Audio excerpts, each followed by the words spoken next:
রাজগঞ্জে ব্লকে মান্তাদারি অঞ্চলের নলিতাপাড়ার রাধাকৃষ্ণ মন্দির, এই যে বর্তমান এতগুলো সদস্য মেম্বারে নিয়ে এখানটায় উপস্থিত আসি, এই মতন অবস্থায় বর্তমান যে পশ্চিমবঙ্গ সরকার আছে, পশ্চিমবঙ্গ সরকারের কাছে একটু জানায় দেওয়া যাচ্ছে যাতে এই রাধাকৃষ্ণ মন্দিরের উন্নয়নের কাজের ক্ষেত্রে দক্ষিণা শুরু হিসাবে নেওয়া যাতে একটা ব্যবস্থা হয়। এই মতন মারের কাছে আমি একটু জিজ্ঞাসা করব, আচ্ছা এর আগে পশ্চিমবঙ্গ সরকার কোনো তোমার সুযোগ সুবিধা ফেসিলিটি কি দিছে? না, দেয়নি। কিচ্ছু কোনো দেয়নি। পাইনি। কিচ্ছু দেয়নি।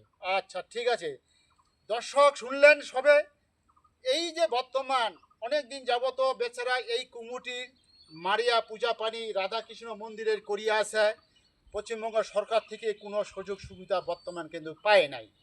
তা এই মতন অবস্থায় আরেকটা উল্লেখ করে দেওয়া যাচ্ছে যে বর্তমান যে চ্যানেল আছে, চ্যানেলের পক্ষ থেকে দাবি করানো হচ্ছে গ্রামগঞ্জের যেসব দেব দেবতা মন্দির আছে, সেই দেব দেবতা মন্দিরের উন্নয়নের কাজের ক্ষেত্রে এবং দক্ষিণা শুরু হিসাবে নিয়ে যাহাতে একটা চ্যানেল পক্ষকে একটা জানানো হচ্ছে যাহাতে এদের একটা ব্যবস্থা যেন করানো হয়।